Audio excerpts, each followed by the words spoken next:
Happy John Christmas. Merry Christmas. Welcome to the show. We've got a guest on the show tonight. Hopefully, what was that? Something fell. Got my mic yet. That's the Christmas Grinch, by the way. That's the Christmas Krampus. Krampus is back. This is Krampus. I'm going on this no drum holler tonight. This is Krampus holler. And to join us in Krampus holler, cyberspace-wise, we're going to have a very rated percussionist, a guy that's currently playing with a band called Gnoss and Trip, both fantastic Scottish traditional bands or trad bands. I like that they've used that word trad now, don't they? No traditional, it's instead trad. of folk. Yeah, instead of folk. Folk suit. Folks out. Right. Get the fuck out of here. So, folk suit, trad's in. Gnoss, Trip is the bands he's playing with. He's a great guy. We've met him a few times. Balrone player, no? What? He plays Balrone, doesn't he?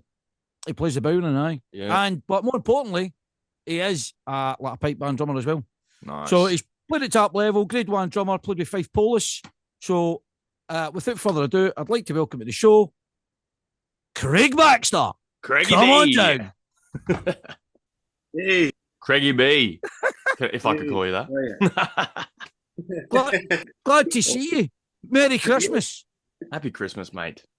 Oh, yeah, thanks. Happy festive period. How are you? Yeah. We're very good. Listen, we're glad to get you on the show. Obviously, we're going to slightly kind of bend the show the way we're doing it. Normally, we would sit and just interrogate you. Okay. We're going to involve you on the show. So you're in the show now. You're actually part of the show.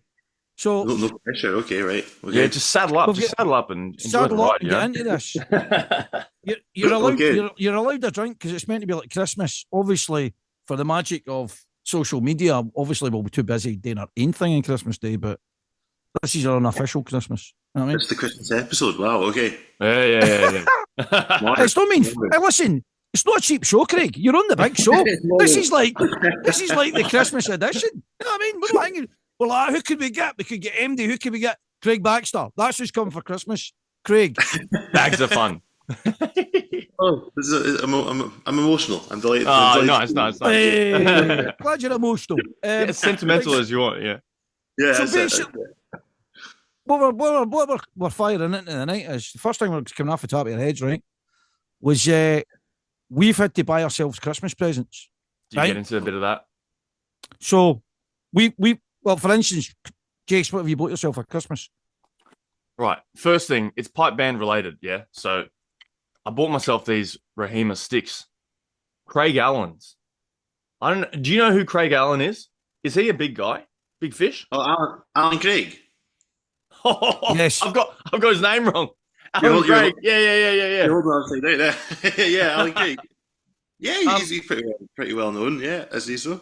Yeah, well, he partnered up with Rahima, made these sticks, and they've got this mad taper at the back, right? Oh, and the way I think of these sticks, I'm obsessed with them now because I think whenever you buy new sticks, maybe you just get a little bit like obsessed with them. You think these are the best things ever.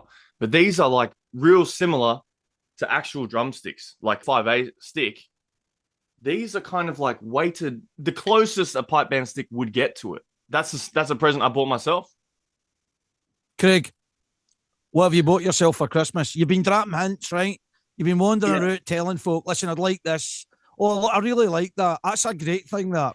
What have you ended up having to buy yourself for Christmas? Do you know, I've not been too kind to myself yet. Maybe I think I'm going to buy myself a few Celtic Connections tickets. So for things I'd like. Here's a question for you, right? If you're going to have to buy Celtic Connection tickets, right? And you're a guy that's obviously, I would say, wired into, right? The folk scene. What chances people like Andy Laird got? I'm getting nothing in her. Well, Jill, there's that much on you. You're bound to get something. I don't know if it'll be cute. Listen, I hold people to these statements. Even the rubbishest trad band, I want a free ticket. I'm going to them. People like, what? I'm going to that. Lady is the guy that's going to be like, yeah, get us a free ticket. Would you just get us in there? Well, listen, how much is the tickets, Craig? Approximately. I think it depends on the show, obviously. But I think you're probably averaging about 20, 25 quid now, I'd say, which is Yeah, which is I think it's like everything else. It's got a bit more expensive the last few years, but Yeah. you're one of the bigger things, maybe 25 or 30, but an average would be 20 quid, I'd say. So listen, I've got a couple of questions for you. We're going to fire on about Gnoss later on, right? But we're definitely going to plug Gnoss. Definitely going to talk about Trip as well. So I know that's your other wee band. I don't know if you're still doing work with him or what. Is that still a hand in glove thing? Aye, yeah, just still kind of. Yeah, both going good guns. So yeah, that's nice. Superb. Okay, because I want to quickly discuss this. I had to buy myself a van for my Christmas. Jason bought himself a pair of drumsticks. I bought myself a van, right? So well, listen, it gets better, the story, by the way. So because I've got a tribe of Judah that I live with, right? My wife, my wains, bloody blah. I'm like that. I bought a 3-seater van, right? And I've got a family. So technically 6. So that means 3 of them they've got to wave us off. Bye, guys. When he's going, right?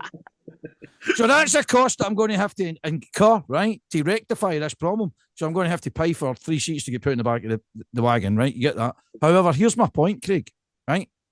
You're going to love this, right? At the moment, it's a gift that keeps on giving, right? Things like, I need to move things to the dump, it's all done. It's like the ultimate vehicle, man. It's great, right? Can you help me move? That kind of thing? I could help. I could help anyone move now that I've got Snare Force 1, right? So this is the thing. This is the thing about Snare Force 1, right? I'm willing, right, to boss Gnoss, right? So if you're short of a van, give me a shout and I'll boss fees. And you'll drive the van as well? I'll drive the van as well, eh? How many guys in the band? Listen, but it's only one, Craig, it's only a 1.5, right? It's just for a bit of power. Don't be phoning me up every Friday night. Where do we get a gig in Pitlochry? Is there any chance you can come and use? What's that? You've said it now, so listen, this is going to go out there, isn't it? People will be It's a one-way trip, by the way. He's only offering you trip there, not the way. I'll get hate. I'll get hate mail. They'll be like, he did say that to him. He did. He's a bad guy. He did say it. But I'm not pucker, Jen. I can hardly wait. I want to kind of soil it, and I'm like that. I'll bus for Gnoss. Let's say a region of 150 miles. 150 miles. Okay. Yeah. A 300-mile round trip. I'll do a gig fees. 1. Whoa. Free of charge. Move the equipment or something like that. Roadie fees. Right. Oh, proper roadie. Yeah. That's what I'll do. I'll just be a bit of par. I've never done it before. I'm one of these guys that likes to do things that I've never done before. So that's something I've never done. Same for you when you're in Oz, by the way. No, then we'll do it again after you've missed us. No. Listen, but what's in by the way? He's a social media. He's a social media gurus, by the way. I'll tell you what. There's you guys, Gnoss, right? And there's a band from Edinburgh. It's nothing like traditional music. It's kind of like a funk band called High Fade. Oh, right, okay, I've heard. All right, let's check. Listen, yeah. The drummer in that's he's fantastic. He's like a great pocket drummer, man. Brilliant, right? So it's like kind of funk. Cool, yeah. And it's a 3-piece band. But obviously I follow them on Instagram and they are all over it. It's like maybe it's too much, but you've got to kind of kick the message out there. Well, there's nothing to do with me, but Aidan, our guitar player, he's kind of the social media guru. So he's very good at it, and he also plays with Manon as well. So he kind of does both. Wow. Both bands. You need that guy in a band, eh? Good mind for, he's got a good kind of mind for it. Like if we're at a gig and we've done a sound check, usually the rest of us are right. We want to go and do nothing, and he's like, there's really good light at this time. So no way. Yeah. Let's all get a photo, and and then he does all the scheduling, the posts, and all the all things like that. So he's very good at it, and it does make a big difference. You're gonna have to do it in this day and age. So well, I was going to say that, right? It's I suppose the equivalency is right when you were when I was a wee, I'm a 70s kid. So obviously as a wee guy, the equivalency would be the kind of sticking flyers up, run the school and all that, and then run the local area. And if you didn't do that, nobody's coming to your gig. I mean, maybe nobody's coming to your gig anyway, but and then obviously social media, the massive reach that it's got, fantastic. But I think with social media, as we've found out, I think everybody thinks they can do it. Yeah. But I think it's for certain people. I think, the difference between somebody that's really good at it and somebody that's just Andy Laird or Jason just going, I'll just put that reel up. This is me in a boat going to Belfast. I cheers for that, Andy. Thanks. I can get to sleep now. Right? So I think the difference is it's somebody that knows really, it's almost like a wee kind of miniature kind of film in their head that they're kind of cutting up and and keeping the audience kind of fixed on it. Whether that kind of vibe. So, is it Adrian? Big shout out to is it Aiden? Yeah. Big shout out to Aiden, by the way. And if he ever wants to do a wee bit of gig work for the drum kit, the drum score, he's more than welcome. Anything he wants, rip it up, throw it out there. It'll work. Start again. So, Craig, I was going to ask you. You play what we would call folk music. Would you call it folk music or trad? Do you prefer folk or trad? Slash. You get a nice slash. I think it's a bit of both. Yeah, it is. Yeah. Folk slash trad is what I go for. Yeah. Are you constantly listening to like folk trad music, like modern stuff, old stuff? Like, do you keep it in your head, or are you just always sort of living in it? I'll kind of I guess it'll kind of fluctuate a bit. I think when I was younger, I used to listen to like a lot more, but the more I've kind of ended up playing it. Not that I don't listen to it at all, but like if I'm in like a very busy period where I'm playing a lot, like I won't always like go back and listen to other stuff, but maybe like over Christmas or something when I'm just like chilling out for a couple of weeks. Then make it a bit more nostalgic for stuff you used to listen to and go back. I say right now it's just a massive mix, but there's definitely always loads of trad in there, and yeah, I probably always go back to like older stuff. Like I love some of the older like Fluke albums and like Mike McGoldrick albums, things like that. Yeah, right. And then just like a massive mix of stuff. But yeah, it's always in my kind of rotation anyway, for sure. Nice. So what kind of album, right? Or albums that stick in your head that you went, do you know what? This is where it's at. This music here's where it's at, right? So Andy Laird's listening to Slayer, right? Craig Baxter's like, do you know what, Andy?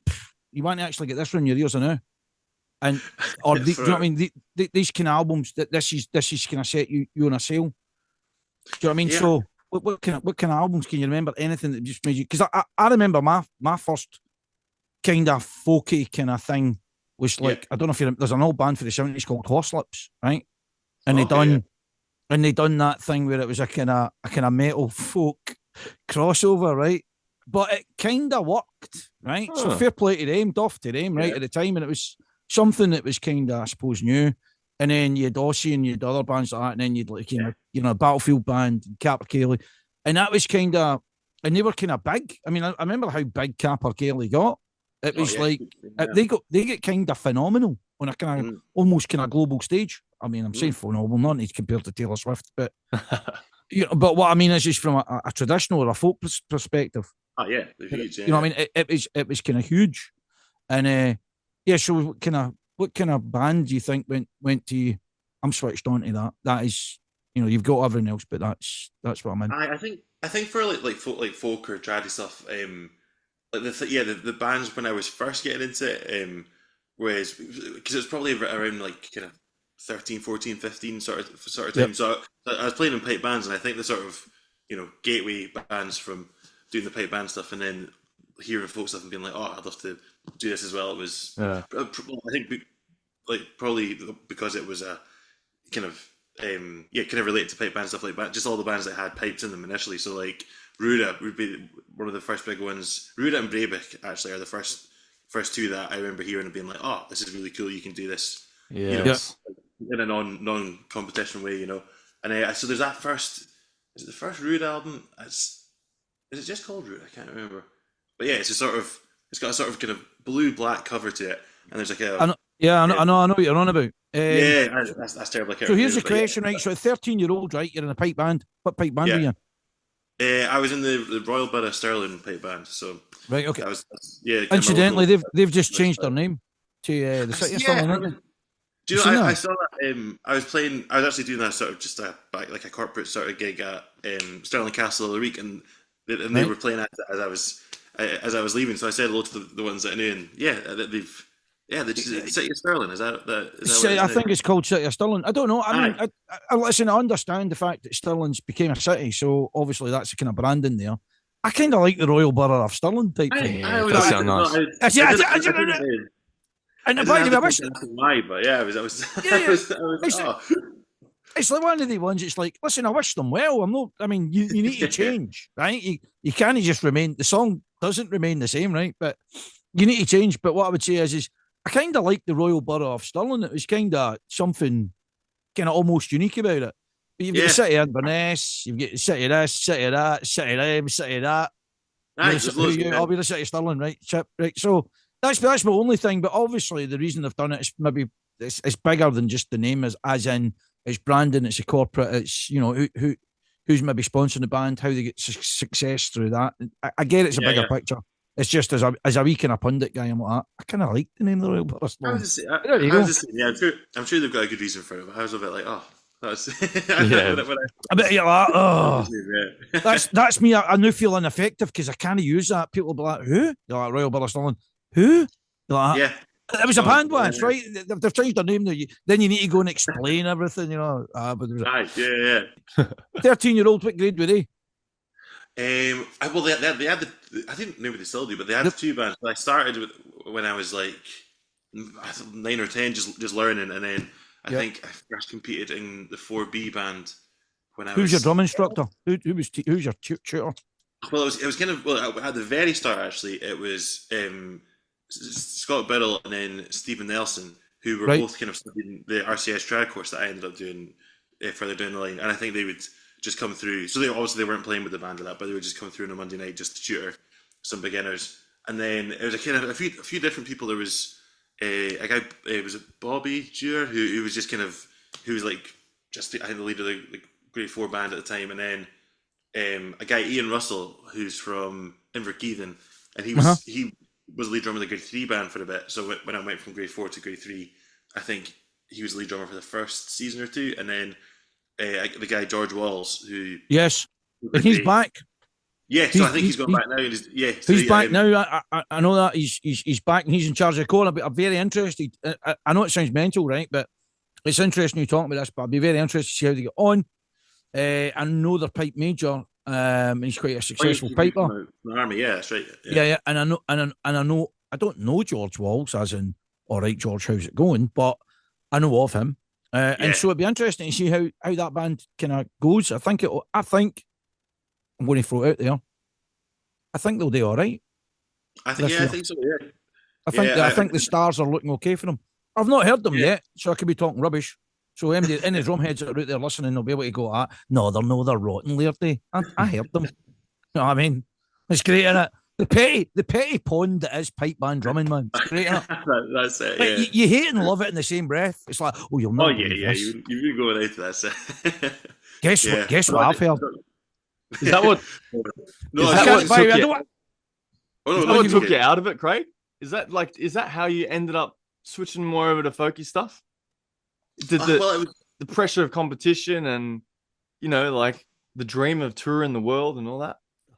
Oh well, it was. To be honest, it was just a purely cold financial decision, really, because True. Not really, but it was.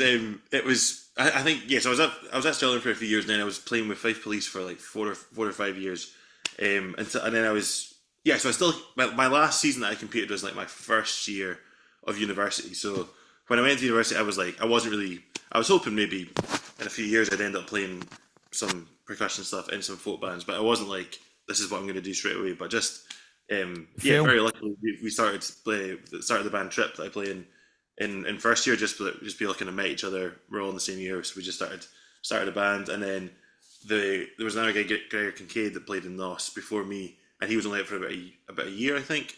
So then in that sort of summer when the season was on, just at the end of it, he left, and I ended up joining. So it just got to the winter between 2017 and 18, and then we just got asked to do, between the two bands, just a bunch of gigs the next summer that were on the same day as competitions and stuff. And I was like, well, and it was a great summer as well. We got to go to Lorient Festival, Headkill, Orkney Folk Festival. There was 3 or 4 there. So it was like, do you listen, see if he's got to Lorient. And I think especially in the folk band, it's like if anyone else, if you don't do the gig and then someone else comes in and does it, especially for the whole summer, you might end up not getting it back. So true. That was it. I just haven't been back since. But yeah, sorry. Wow. No, Craig, listen, see if you've got something like Lorient, right? I've got a van. That's what I'm saying. I've got a van, mate. Right? Would you just leave him alone? You can DM me, mate. You're like, Lairdy, you're on. Lorient. Let's Do you go. know, both bands have been booked for next summer, so you can. There we go. It's happening. Listen, there you go. Listen, that's a bit of transport relief. Your manager about that nectar. How much is he going to cost? He's like, a couple of beers. He's a cheap gig. When I tell the guys we're getting a lift instead of getting flights, I don't know how they react. They'll be like, tell you what, you get the van. Yeah, I'll fly. We'll see you there. Good luck with that. What I was going to say is he's obviously under Mick O'Neill with his core, right? And obviously we've had the fortune say he kind of, when we started the show, Mick was one of the kind of guys that was quite open with us and helpful. So I always like to pick him up because he's a nice guy, right? But obviously he's kind of driven, and at that level, I mean, like every Grade 1 band is. Do you know what I mean? It's not like you go to a Grade 1 band and they're like, it's all right, you know, don't need it, you know. So obviously that's why you're in a Grade 1 band, and that's why he's obviously the lead tip of a Grade 1 band. But I was just going to say, how was that for you? How was it with Fife Police? What was the kind of, do you know what I mean? Did you enjoy it? I mean, I suppose you can tell us the truth now because you're at Fife Police, so you can say, they were rotten, they were rats. In fact, see, we Mick O'Neill, man, he was a wee tyrant, not. But I don't think he would be. I think he did, or maybe he is. I don't know. I've not had to play for him. Well, he's both. He's a nice guy and he's a tyrant when he. Well, it's got to be, mate. It's got to be. Oh, no, absolutely, 100%, 100%. But no, I absolutely loved it at Fife Police. It was it was an incredible few years, and that's why. Well, I'd always have loads of respect and so much time for Mick anyway, but especially because when I joined, I think I was 15.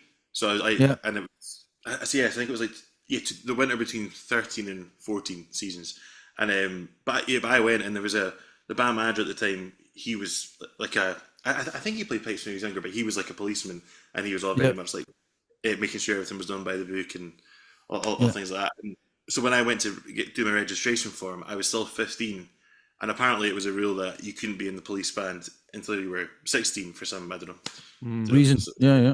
Yeah, whatever it was.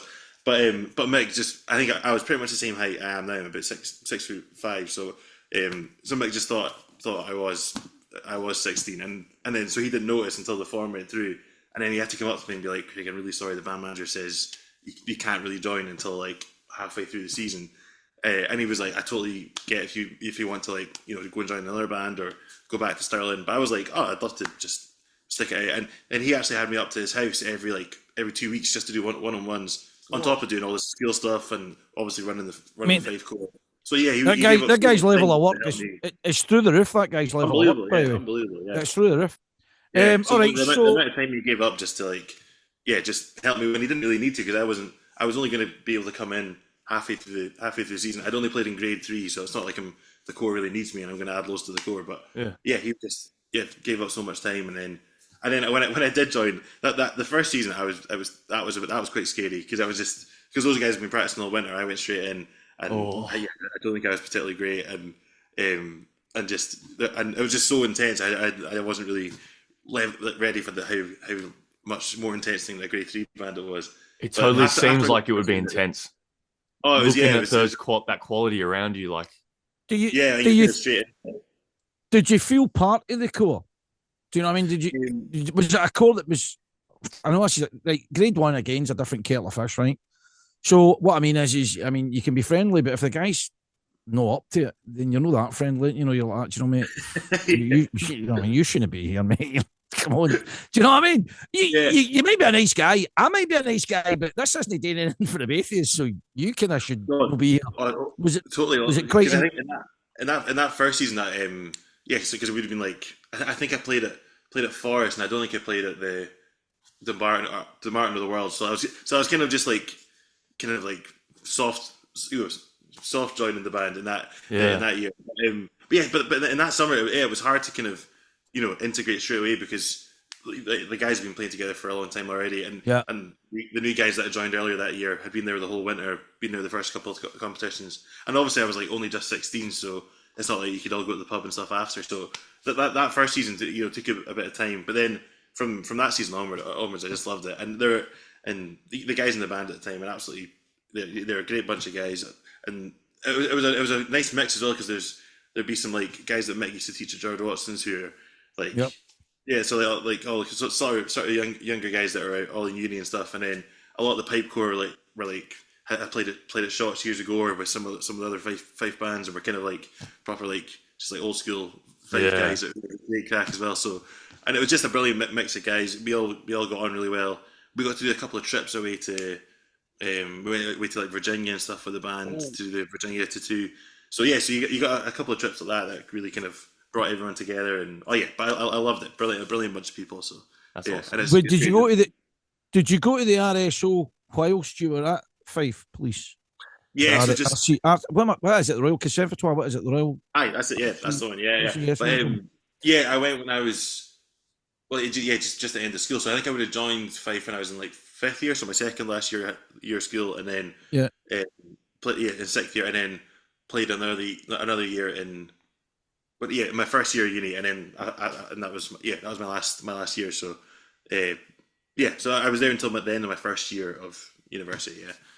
So see when you went to the conservatoire, right? I've noticed this, and it's a good thing, right? So unfortunately, I don't know if you know a guy called William Paul. He plays with Fife Police, right? We call him Happy. That's a guy we call Happy Meal. So Happy Meal, he's a conservatoire guy, right? Yeah. But what I've noticed is that actually kind of more younger guys, right? More people that are like grade 1, younger guys are going to the conservatoire, and they're doing that course, which I think is a good thing, because it's cementing it cements the actual art that you're doing. It gives it credibility, and it does respect it, kind of thing. And it means that you're not just, I mean, God bless his cotton socks, man, Joe Logan, guy used to smoke about 50 a day, man, when you're drumming and all that. Right, Lady. Right, but I don't think a guy like him could imagine the conservatoire, but he was a fantastic drummer, if that makes sense. So therefore it kind of makes the pipe band drumming very kind of niche and unbranded, not unbranded, kind of unelevated. So, you know what I mean? It's not lifted. Whereas I think the conservatoire has done that. It's up the game, and I think it's put back into pipe band drumming in a sense. So how did you feel once you've done the course? Did you feel like what course is this? What course? Professor.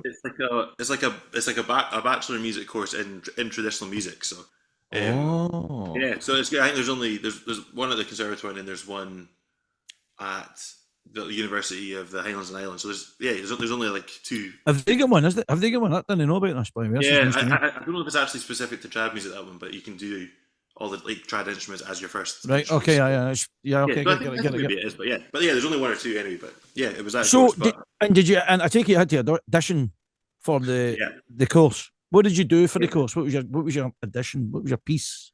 I think it was like we had to play for 15 minutes. I think so. I think I played an MSR, which has escaped my memory. But it would have been like 3 of the 5 MSR tunes at the time, and then And then I think I played.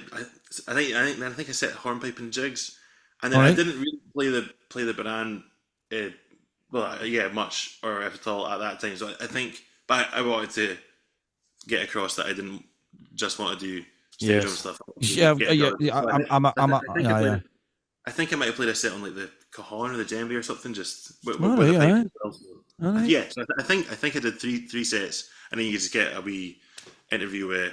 I think it was Josh Dixon, who's he's like the head of the course, and then it was Stephen Nelson, who was the snare tutor on the course at the time. So so you get like one of the heads, and then your instrument specific person to do a wee interview. But I can't remember much of the interview, but that was it. So see where else you done the course right now, because obviously, right, grade 1 drummer, a young man, and then what my question is so how, to a certain extent, apart from like flavours and tastes of snare drumming, so like for instance, you obviously under the guys at Mick O'Neill and his take on an MSR versus, for instance, I don't know, Stevie Crichton's take on an MSR, right? What do you think that you got from the course then? Without, I'm not trying to sound kind of simplistic. I'm trying to ask the question that, you've done this course, you've been playing in one of the top bands in the world, right? as a pipe band drummer. MSR, all good to go. Anybody else would be like, check your horns with that boy, by the way. Smoking, right?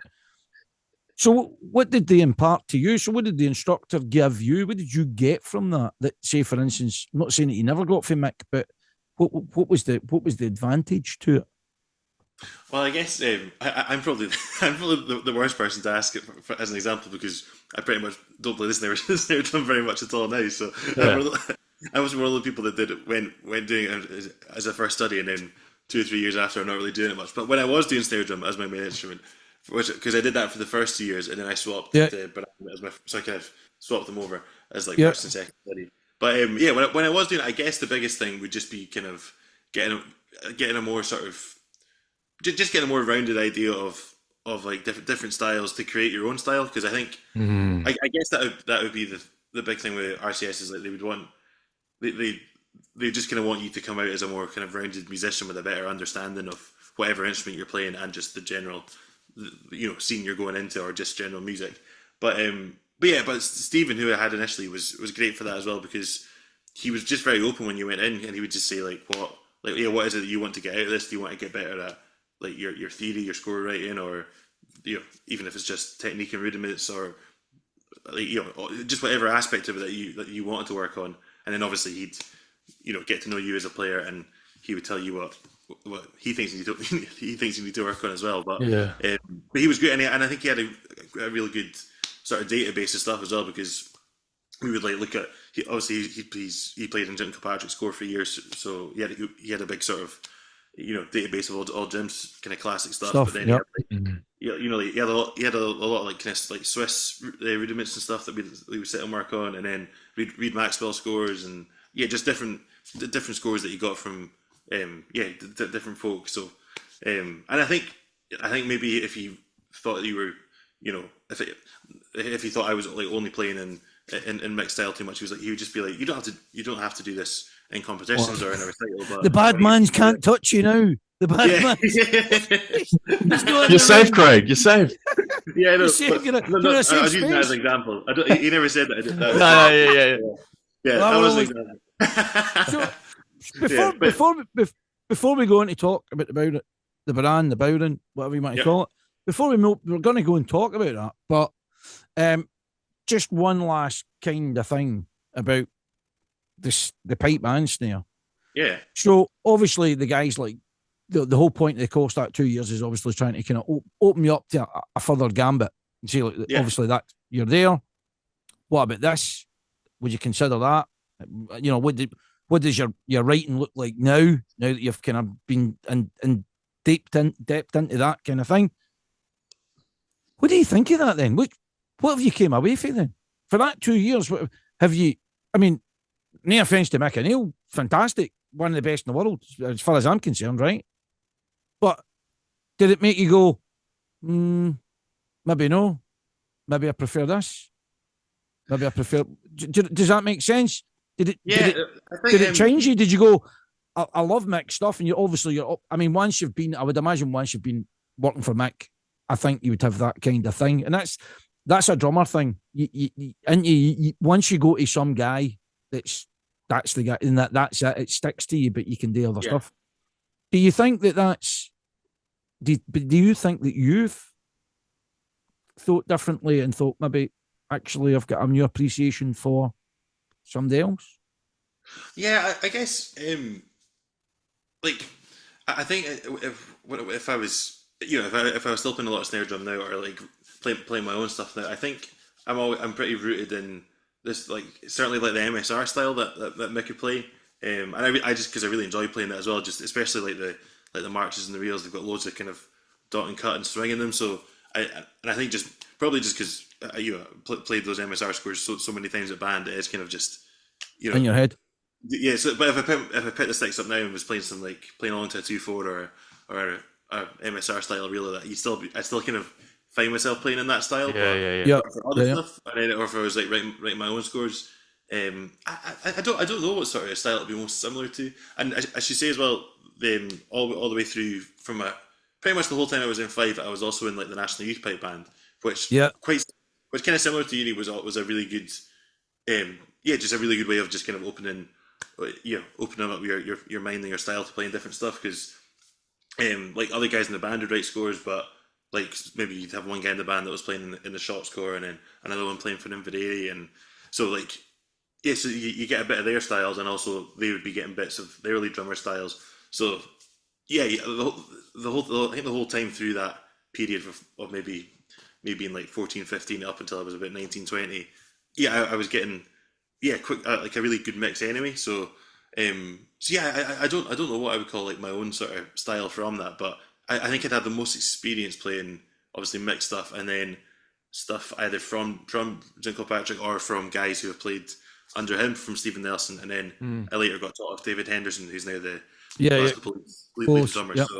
Yep. So I say those guys, Mick and Stephen and David, I've had the most like influence on me, like stylistically, and then and I guess like if I was doing my own stuff, writing my own drum scores, which I don't do very much of now, unfortunately, but it would be taking a lot of rudiments and stuff that probably feature in those scores, and then sort of more groove ideas and general feels that I'd be hearing from like my other sort of percussion stuff to meld into a drum score, I guess. But it's a very, I don't know if that answers your question, but it's a long one. It does. It's a difficult question to answer, and that's why I've asked it, because ultimately, right, you've done a 2-year course. The whole reason of the 2-year course is to submerge you in all forms, all flavours of drumming, grade 1, top end drumming, and it's to push you and say, look, listen, the style that you've came from isn't the only one, which because you've obviously been at the contest and you've been like, what were they thinking? You know what I mean? You're like, what were they thinking when they done that, by the way? Right? You know what I mean? But what I mean is that, so the completely different style, and I just wonder that maybe once you've went under a tutorship, I mean, you can maybe even go back to when you were a kid, 12, 15-year-old or 12, 13-year-old. Maybe that tutorship, it's kind of set your sail. And, you know what I mean? You've always going to end up, if you're any good, you're going to end up at, say, your man Hedges' door, or you're going to end up, kind of Jim Kilpatrick kind of shot firing, or Mick O'Neill's shot firing. Do you know what I mean? You're not going to end up, say, maybe at the other end of the scale, maybe going to the big man Stevie Crichton's. Do you know what I mean? So, do you know what I mean? Or Kiln Bathgate, you know what I mean? Care stuff. You know what I mean? It's different stuff. It's no bad stuff. It's no wrong stuff. It's just different stuff. But I wonder how much that's in the bloodstream, that once you start, if for the very first day you pick up the drumsticks, and then you get influenced by other people around about you, and we've all done it, right? I'll tell you right now, everybody's done this. Everybody's been to a major contest, right? And they've stood there with their wee stupid faces, looking at a bond, and they've went, what were they thinking about? What was that? Right? Yeah. Pure, you know what I mean? Everybody's done it. And then they went back in their bus. Then they went back in their bus, and you went, whoo, hey, did you hear that? And you know what they got for that day? Right? Everybody's done that. Right? Because you've not been in a pipe band. And there's no way that you're in a pipe band and you've not done that. Right? That has been done. Right? Back in the bus, everybody's like that, drinking the bitter lager like that. And you know what? I can't even believe they got that for that. Did you hear that? Right? Yeah, maybe that's what you say. You know what I mean? That's part of the fun of the contest. That's what it's all about, eh? That's the reason we go. Big thing. Patting folk in the back. Oh, I loved it. Best question. How did we sound? Oh, you were good. Great, did you like it? I like what you were doing there. Straight on the bus, you're like, did you hear what they were doing there? The sound I really miss that you only got a pipe band contest and you wouldn't get a gig or that is just like everyone standing around the circle watching it, and if there's like an early or someone misses one of the first rules and you get that, you know that noise. A late finish in the second roll, you're like, nectar. Yeah, straight exactly. on the bus. Yeah. Guess what they've just done? See that cloud, third to the end guy. Yeah. If it's a real character, you can hear it from the crowd, and it's great. I love it. Then you see him the following week, and you're like, you were all right. I don't know what happened there. You know what happened there. Everybody knows what happened there. Right. So we've done the side drum thing, and then it happens. The rain comes on. You're like, ah, boom, Bodrahn. Let's talk about it. Ancient Celtic instrument. Yeah. Right? Ancient. I was actually watching a programme, bizarrely, not the now, but they were talking about an island. It was an archaeological dig. They dug up, and it's one of the museums now, and it's one of the oldest recognised instruments, which is a Bodrahn, right? And this is going back like thousands of years, man. It's like old. It was in the peat. They're like, these people are doing this for like centuries. Like, this is older than time, kind of. Why? What made you go, that's my bus? No the congas, no the kit. No, listen, it's easy. I'll give you 3 tips for why I would go for it, right? 1, it's easy to move in it. Oh, you get one, you get the one you like. You're like, I'm good. It's like the size of a briefcase. You're like, I'm good. I'm all right. Right. So there's not a lot of kit hunting. Play it anyway. You don't really need to. I mean, I suppose obviously in Gnoss and Trip and all that, they plug in the PA system and that kind of stuff. But by and large, for the crack, right, at the boozer and all that, you're just like, here we go. 1 stick. You don't even need to buy 2. Just 1 beer, and you're off. However, I'm sure it was a wee bit more clinical for yourself. What was the reasons? What made you think?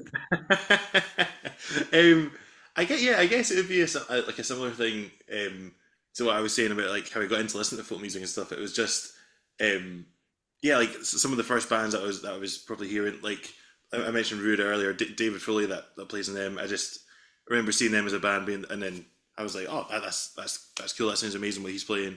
And then Martin O'Neill, who ended up being my teacher, like seeing him playing with Fred Morrison and stuff, that would be another one of the first sort of examples of trady folky stuff I'd be hearing. So I'd be like, oh, that's just, it just sounds great, and it seems like a cool thing to learn. And then I think so just kind of in that period of fifth or sixth year, last couple of years of school, and I wasn't really sure what else I wanted to do at uni, so I was like, I'll just go for it and try and see if I can get into the RCS course.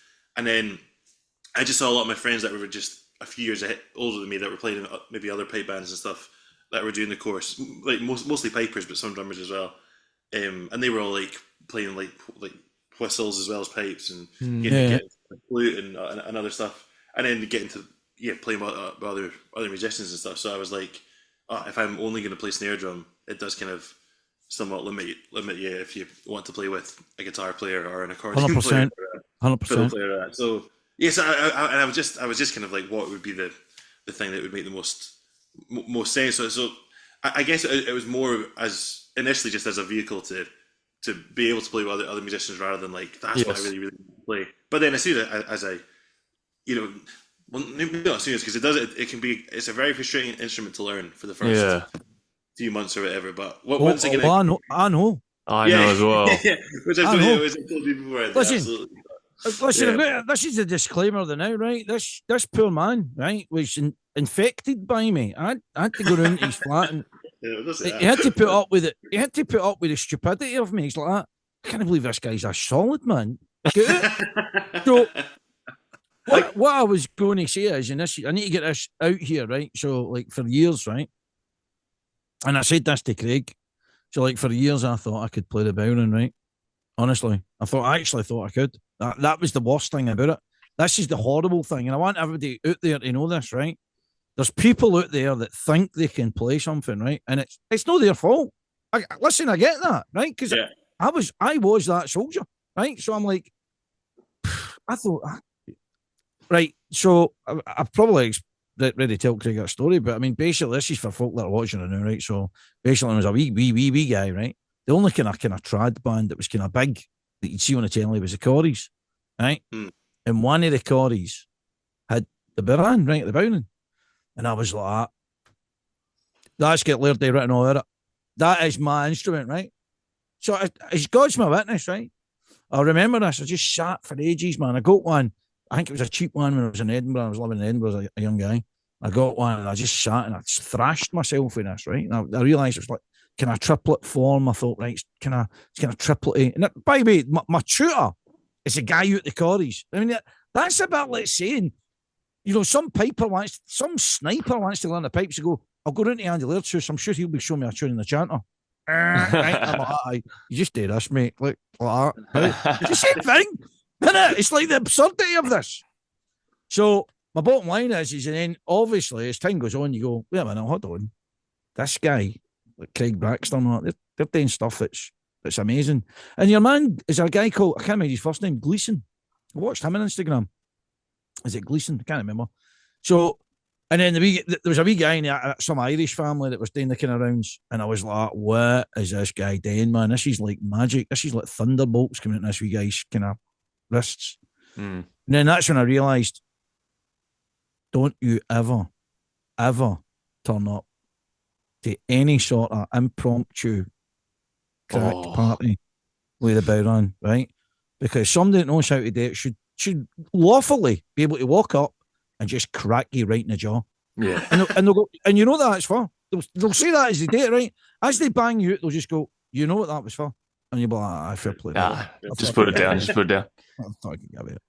So, Craig, back to you, right? Obviously, and your gifts. So, I understand, do you still teach? You were teaching at a college, or are you still teaching at a college? Do you do that? Or are you still busy with, is that still happening for you? Do you do that? Yeah, no, that's the only kind of regular teaching I do, but I teach at, I think, called the Glasgow Folk Workshop on a Monday night, so it kind of runs like the same terms as like a school, up at the, was it Kelvin College? It's at the Springburn campus. Yep. But so yeah, I teach there on a Monday night, and then just anyone else that wants a lesson that gets in touch, I happily teach them. But I don't market myself. I can say this to anybody that's watching the show, right? A fantastic tutor.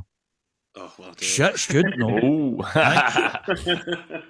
Listen, this is the thing, right? My kids go to school, right? So I've got to deal with like teachers, right? And I'm not trying to blow smoke up my backside, but basically, I taught people how to drum. God forgive me, right? The folk will be like, really? You taught folk how to drum? Right? But basically, what I was going to say is right, so basically, I know the kind of concept of, to and fro and, show, all that kind of stuff, show and tell. But my thing is you're only, you can be a good instructor, but you need good rough material to work with, don't you? It surely is the case. You can't teach a tone deaf, out of step guy how to do something musical because he's just no. You know what I mean? I'm not saying I'm not, by the way. I'm one half that. I'm not totally unmusical. So how long have you been at the college? This is my point. How long have you been teaching for? Well, with that class, I used to just cover it sometimes, and then because it used to be Martin O'Neill, who was like my tutor at uni and stuff. He did the class for years, and then he stopped doing it around last October or something. So yeah, just for like a year. But and then apart from that, it's just been like when things come up, just other like quite a lot of not a lot, but quite a few festivals that we play at. Sometimes you'll be asked to do like a workshop during the day and stuff as well, and then just that in private students. So how does that for a few years? But how do you square that with the two bands? Because obviously, you're busy. Social media shows you're busy. So how do you square that? So the teaching kind of comes like third after the second after the sort of gigging. So it's like but the thing that on a Monday night, well, one that is on a Monday night, so you don't very often have a gig on the Monday night. But on odd occasion, if you're away for, like I was away in Germany when I was last month, so I had to miss like two weeks, I think. And the guys who run it are very understanding of that, because pretty much all of the tutors are because there's like a guitar class, a fiddle class. Wait a minute, right? Listen, let me get this right. This is perfect, right? So all the guys that are running classes, they're all in bands. Yeah. So everyone kind of covers for each other and sorts other stuff. So it's very That's good. They're I like very that. good like that. Yeah. And then I just all the other teaching I do would just be in the times that I'm not away or not doing a gig or something. So you just kind of fit it in between. So here's the thing, right? So the Bodrahn, right? How would you try and explain that? I know that you should never explain a skill, right? You should never talk a skill. Somebody says, how do you tie your shoelaces? You don't go, oh, you put the left one. You actually show and tell, right? Yeah. Here's a question for you, though, right? For the drummers that are out there, because there is folk that sometimes watch the show. For drummers that are out there, right? And obviously, Bodrahn, I've actually maybe thought I could do that, right? What would be your words of wisdom for somebody that's a pipe band snare drummer that thought, I might give that a go? What would be your golden rules, golden kind of intro rules? What would you say to them?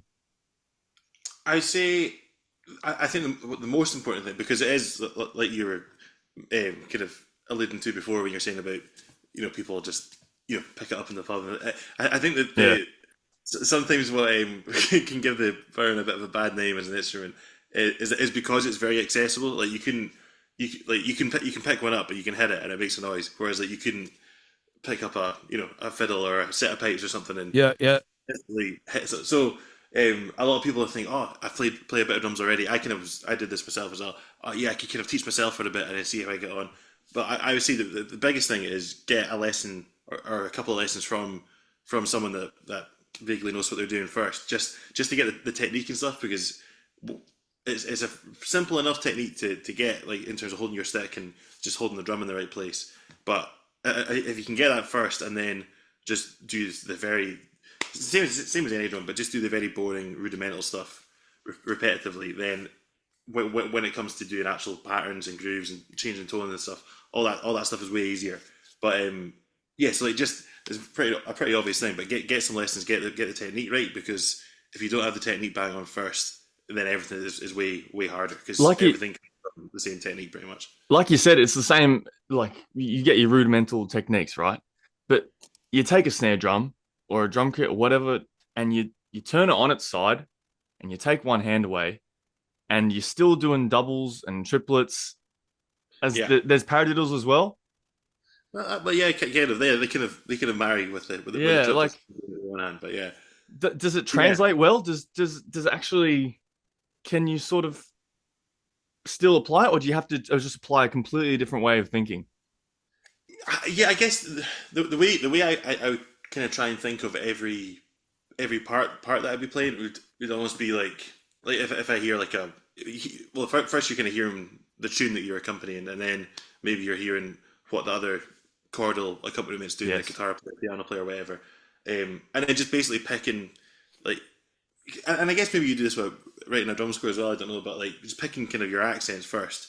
If you're hearing like a dum ch, and then just basically not every single thing you play, but pretty much most of the things you're going to play are kind of all connected with kind of constant ghost notes. So if you're playing like playing along to a reel, you're kind of constantly going like dig it, like 1 2 3 4 1 2 3 4, and then you're basically just kind of picking where your accents are, within that, and then once you kind of know how you want it to feel, you're kind of picking like tonally where you want to be, and then working out like where you need to be kind of on the skin of the drum in relation to where you where you want it to sound tonally, and then just working out things like if you're going to do a triplet, what kind of sticking, if you need to do 2 downs in a row or all things like that. So it's a real like when you hear music with Bodrahn in it, right? It's quite a subtle like instrument. Like you kind of listen close and you're like, oh, there it is, like carrying away in the background. But like no one up later, no. Star of the show. Is John Bonham in the background? Yeah, that certainly depends on the player, I think. But yeah, I know what you mean. Greg, like, is there actually a time when you take away from the subtlety and you like maybe go for like a solo, like you just add a bit more flair in there, and like all the other instruments stop and you have a break? Oh yeah. There's a few. I think there's like maybe 1 or 2 sets with the Gnoss stuff where there'll be a bit of a maybe we'll have like 2 or 3 times around the tune, and then as a break we'll have 16 or 32 bars where it's just maybe like myself and Aidan just as a break you have a bit more creative license, or and then it's the other great thing about the instrument as well is like even sometimes playing it in Scotland and England or whatever, like a lot of people just haven't seen it before and they don't really know what it is. So so which is a massive advantage for me, because everyone's seen a guitar before everyone's seen like a fiddle and stuff. But I've got a bit of a head start because they're not really comparing. Usually they're not comparing anything, and they're just like, "Whoa, how does it make that noise? That's cool." So you've kind of it's a bit of a head start and stuff. So because of that, and particularly if you're playing abroad and stuff as well, especially Australia, I can imagine people's faces like, that? It's great. It's always really nice. What's that guy? What's he playing? and I think that's the thing as well. It's like if people have seen them before, it's because the instruments changed a lot in the last like 20, 30 years. So they've seen, like more like the version the Cordies were playing where it's only kind of one tone. They're like way bigger. Yeah, so. it was terrible. So terrible. it gives you a real advantage, just a bit of a head start that people don't know what it's doing. But I'm just going to say something before everybody starts sending me like poison pen letters and all. I'm not hating on the Cordies, right? I still like the Cordies. I love it. Right, so they switched people on to an extent, or the average man. They switched on the average man. Yeah. To like, so it was like almost like a reintroduction back to traditional music. So I'm not hating on them. Right, foundation, I'm loving them. Right, they good bunch of guys. Done what they done, you know. But you're right. The instrument has. I mean, I wonder what. See, to be honest, right? Obviously, Bodrahn Island, right? So the Irish have been doing it for like since dot, and I wonder what they must have thought when they seen the Corries when they picked up the Bodrahn. They must have been like, "Just a joke, man." I mean, do you know what I mean? I can just imagine they must have been like. These two Scottish guys, right? One of them says he plays. Would just add fuel to the fire, wouldn't it? Just be like, what? Barrown's taking off now. Like, yeah, I think that's again. That's the funny thing with it as well is like as a like a form of instrument, it's been like you say, it's been around for like hundreds or thousands of years. But like it's only, I think even in Ireland, it only started to get used a lot more. I think in the kind of there's a general sort of revival in like the 60s, 70s. Yeah. So but even then it was very like tribal, even the way they used it in Ireland. So I think it was like you're into the 80s or 90s before it started being used more like it is now. So, but yeah, the Corries and guys like Christy Moore and Donald Lunny, yeah, and that in the 70s. But if you see them playing it, sometimes they're just playing with their hand. Like they don't even have a that's stick. Right. That's right. They're just smacking it. Yeah, just there's a sort of hand. That seems easier. Do you know what? Like... I actually went to. I went to River. I went to actually when the curtain came down on me, right? Genuinely, when in my mind's eye, right, the curtain came down. Is I went to see Riverdance, right?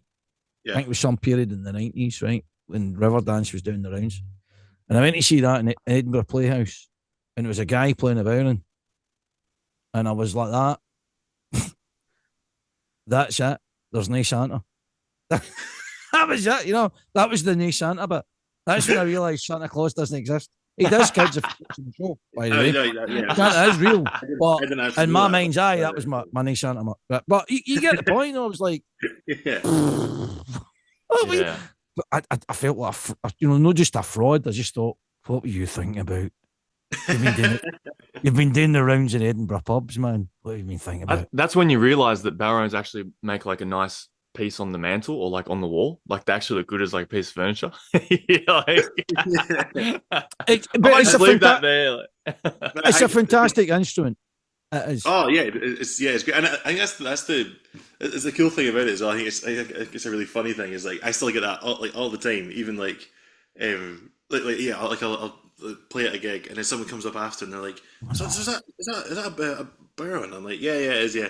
And they're like, but you know, I've got one on my wall at home with like it's got like a harp. And it doesn't sound anything like that. And I'm like, well, I don't know, maybe you should get it checked or something. I don't know. But listen, Craig, this is the problem, right? With being the Wizard of Oz, right? Type thing, right? So the horrible thing is that phrase, ignorance is bliss. Right? Yeah. So you get the wee guy with the harp, the harp and the Bodrahn type thing, right? The Bodrahn, right? He's got a wee harp and it's on the one. He thinks that's real, right? He's got a real instrument there, right? And I suppose that's the horrible thing is when obviously the more I suppose blessed is the man that playing a dodgy 2/4 walking down the street thinks he's a great pipe band drummer, but yet he's got a long road to go. And it's no, and this is the weird thing, right? It's not a criticism of the individual. It's really a philosophic type question where when you realise that how big the ocean is, you think, you think, I could swim a bit of water. What's that? A bit of water, I'll swim it. Guys like, it's Indian Ocean, mate. You're like, no, that's fine. Then you get to the Indian Ocean like, what?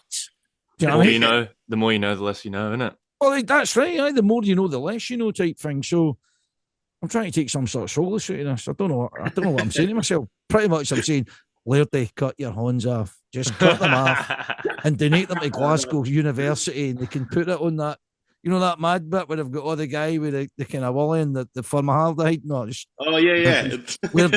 Lairdy's horns after the realisation that there is a percussion world out there that like last case, so like water in it. Yeah, that's it. Yeah. But talk about the tours, right? Talk about Gnoss. Talk about Trip. Let's talk about the band. Right, question for you, right? Pipe bands. Squad about 35, 40 people, right? We cliques within the band. Don't care what band it is, they've all got them, right? Oh, yeah, it's impossible to get ready, right? That's it. You know what he said to her, right? All that kind of part, right? It's there. It's always going to be there, right? That's the nature of the beast, right? Advantage. What's Gnoss? 4-piece band? Yeah. Right? 4-piece band.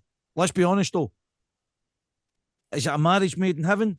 Or is there guys when you're on tour, you're like, I'm going to have to drown him? He's gone swimming when he's drunk. You know what I'm saying? Officer's terrible. He was following a mad juice, man. He went swimming, middle of the night, freezing cold. You just wait till the last gig to do that, and then you're fine.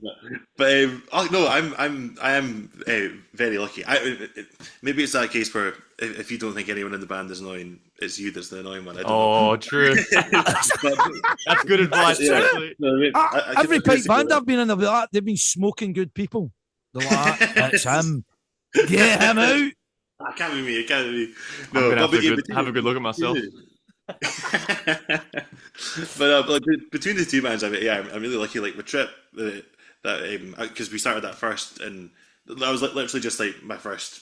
Yeah, well, the people that ended up being my closest pals at uni, and we just kind of the first people we all met. So that was kind of like, we're friends already, so we'll start a band. And then Gnoss, like those three guys were 2 years above me.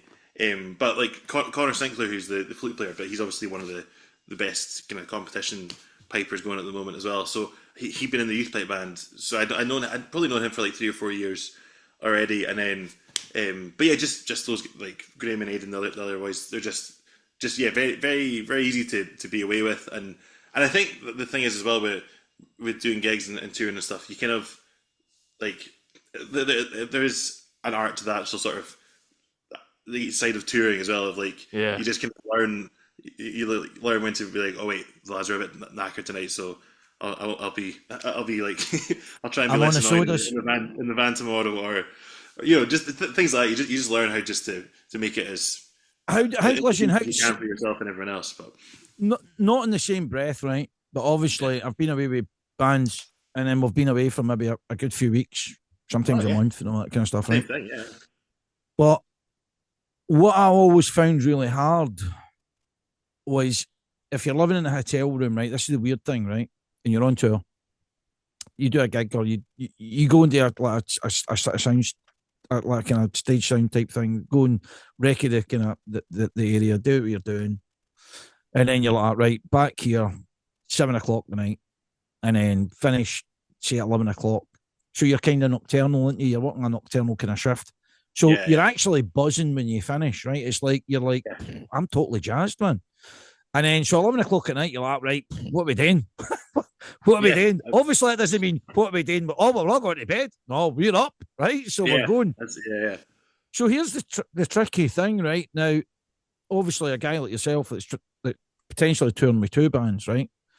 How do you kind of turn that off? Do you? Or are you just pure mad for it and you go, Lairdy, I'm out. What? I'm out. I'm going for this. That's just it. We're here for 7 days, and guess what? I'm on it for 7 days. Or do you? Do you know what I mean? Yeah, it can depend a bit, but like we were in Germany there, and that's the thing I find difficult as well, because like I think there was most of it wasn't too bad for like journeys each day wise, but there was like 2-3 days in the middle where I think we were in like the east of Germany, and then we were like down into Austria for one gig. So you're like 5 hours in the van or something, and then and then you also been doing the gig before. You've had to leave quite early to get to the place, So you just spend all day being like, oh, I'm so not like I can't do a gig tonight. Yeah. I'm so brushed. I'm just like the last thing I want to do. And then even right up until the gig started, you're still like, oh god, this is and then as soon as the gig starts, you're like, you kind of switch Really? into your you start the day, and then the same thing. You get to like all of a sudden you get to the end, you're like, yeah, and it's not. I'm Sounds not back. even, like, woo, we're doing I'm this. not even like, oh, I'm going to go out to 3. And it's not even like, no, I'm going to go until 3 in the morning. But yeah, you have a couple of beers after, and you're like, and you get to like midnight, and you're like, all right, okay. I remember I'm knackered from before, so and your body's still kind of knackered. You're like, right, I'll go to bed, and then you're just in bed, and you're like, I'm awake. I don't know what to do. I honestly think it's weird, right? And only people that have done it, I think, only people that have done that can appreciate that, and it's madness in a way, right? So I remember when we were in America, and you just, it's like, honestly, when I came back from America, I remember getting on the flight at Logan in Boston. I got on the plane. This is God's my witness, right? This is how exhausted I was after that, right? I got on the plane, and as the plane took off, I banged for a bit of assistance for the hostess, and she's, can I get a can of beer? She says, oh, that's here. I swear to God, I opened it up. I fell asleep with the can in my lap. And the next thing, I woke up 5.5 hours later in the lap. Right, that's us landing in Keflavik. I never even drank a mouthful of beer. Right, that is what I class as tour exhaustion. Yeah. Right? It's just like, I'm totally toasted here. I'm that exhausted, I couldn't even put the can in my face. I'm that tired. What's this shit there? When you're out there, you're working on like voodoo musical magic, you know what I mean? And then as soon as you're back to your normal stuff, boom. Yeah. And Is it's it the thing, I don't drive, so I wasn't doing the driving or that. So, but even just sitting in the van, you're like, this is so tiring. I can't believe how tired I am. And then you're doing the gig, and you're like, oh, and then you just kind of get through it, and then as soon as you're back, you're like, oh, that was. I've got another question for you, right? Yeah. So what was the last one? Germany Gnoss, yeah. Yeah. Is there any tune, right, that you play that's became an albatross round the neck? You're like, we've got to play this. But you know what? If I hear this tune once more, just once more, I'm going to go mental. It's like your sweet child of mine, eh? God knows what I'm going to do tonight if I hear that tune.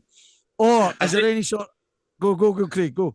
No, there's not one that I'm like, oh, like I really don't like this piece of music, but yeah, and I think that when there's a few, because we played together like 7 years, and there's a few that we've like, we've changed most of the stuff, but there's like maybe 3 or 4 that we just played that whole time, but yeah, and it's not a good thing. I should be more aware of it, but I think the other lads would be the same as well. Like the ones that we played for 7 years, if you said to us like, oh yeah, how was that one tonight? We'd be like, I have no idea, because you just kind of alpha mode in it. It's just like go, you did completely get it finished. And you've just done it. I don't know. If you probably definitely over 100 times anyway. Like that must be hard.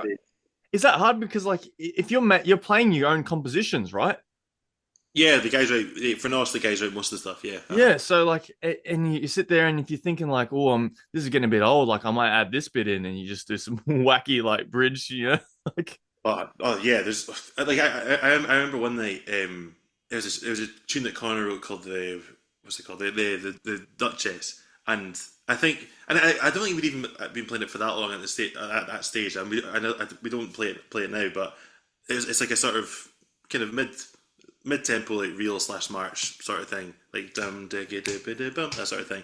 And nice. I think we played it like 3 times, and then at the end of the last time through, we do like a sort of like a sort of slow down, like da da ba da da da dum, and and I was like, but we done it like I think we just done 5 or 6 in a row. So not even that many, but I think we're on the 5th or 6th one, and I was just wasn't paying attention, complete autopilot, and the guys were on like the 2nd time through, and I just thought we were like at the end, so they're still playing like just digga, and I was just like da da da da da da, like big finish, and they had to stop, and I looked at them, and they looked at me, and I was just like, I'm sort of in the And back audience, in there.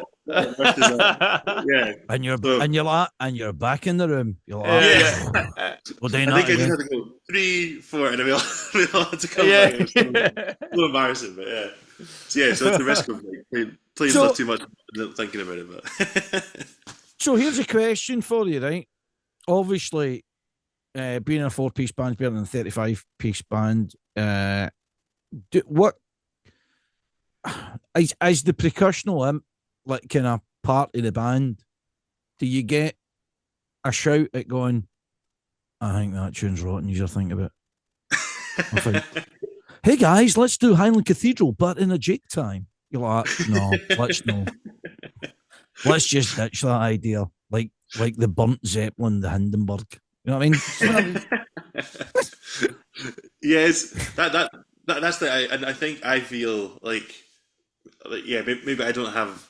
I have pretty much the same right as other guys to veto stuff, but maybe not quite the same because it's not my stuff that I'm offering. But yeah, and I think with Gnoss is, I think yeah, pretty much all the stuff you play in Gnoss is composed by the other 3 guys. Whereas like in Trip we still play like it's probably now mostly their own compositions as well, but there'll be a few of like other people's tunes and stuff. But yeah, it's way easier if in a Trip rehearsal if someone comes in like, oh, well, here's a cool reel that I heard from this Irish guy that, and then you'd be like, nah, side tune, I don't really like that. Yeah. Whereas I've written this, and then you're like, oh, it's nice. That's worse.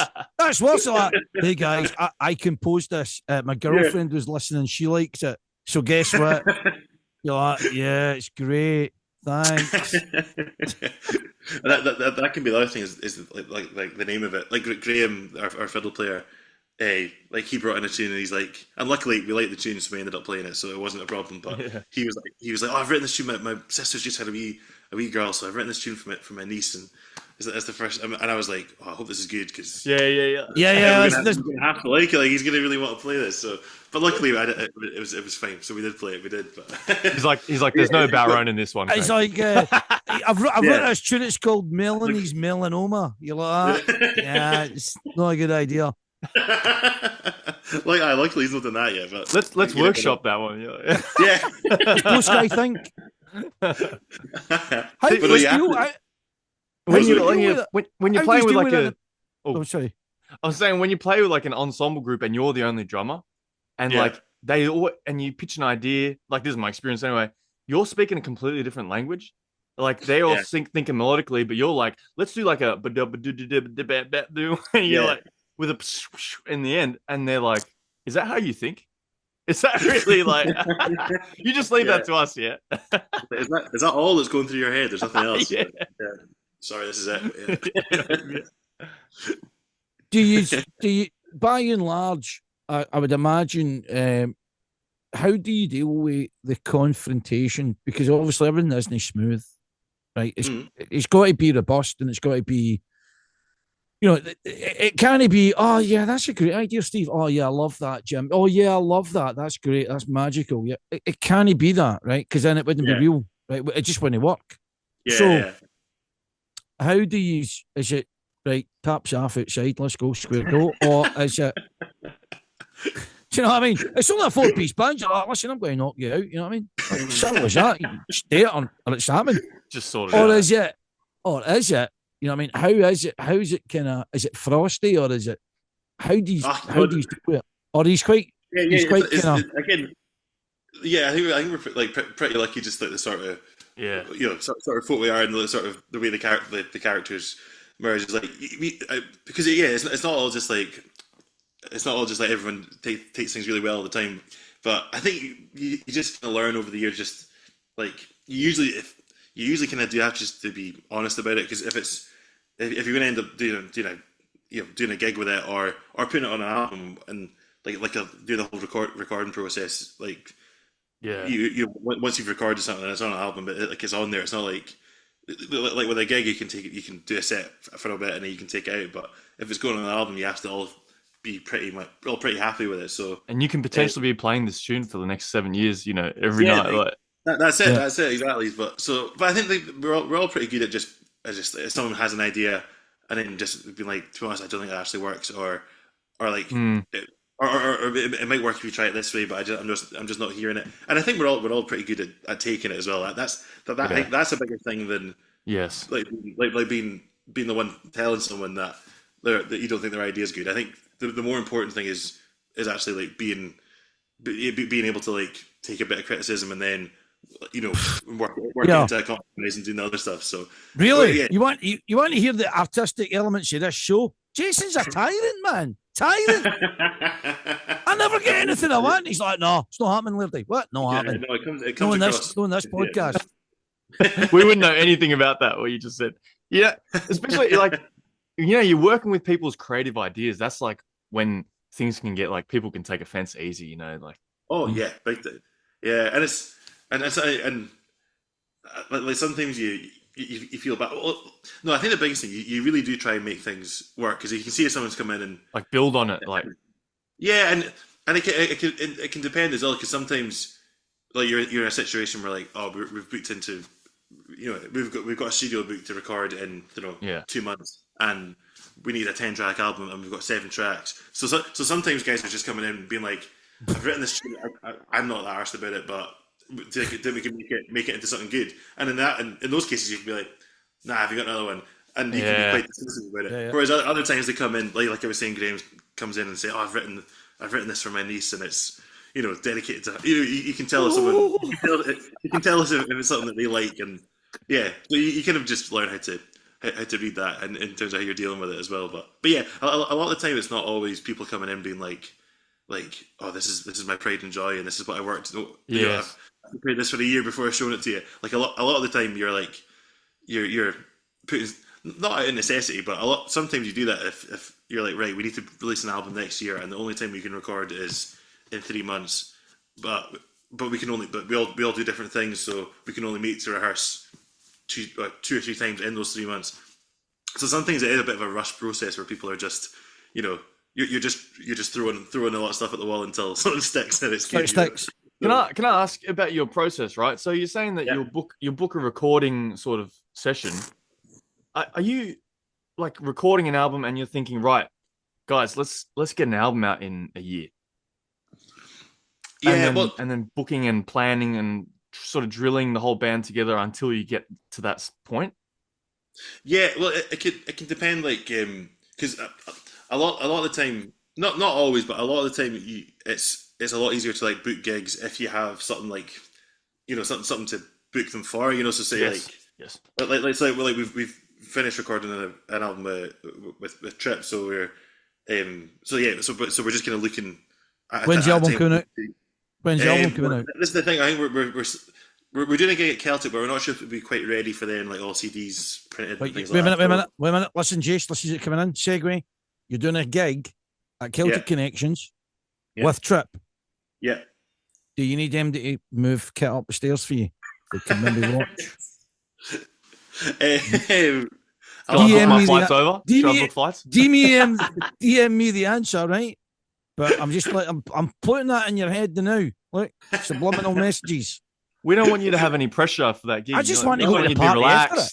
I just want to go to the party after it. Sit there with a wee glass of wine. You can come to that anyway. You don't have to. Yeah. But before we'll ask me questions, Craig, what did you think of them? What did you think of the second set? It was good. Fraud. See, I thought the third one was alright. Yeah. Lady's going to be hoping that you fall sick, and he's going to just like swoop in there with his own Balrone and be like, actually, I can see it. Listen, I'm going to start heading this off, by the way, because that shows we're over time because with a super too much of a good time. My points for you is this is right. So you're doing Trip for Celtic Connections. Yeah. What's the next Gnoss gigs you've got coming up that people could go to?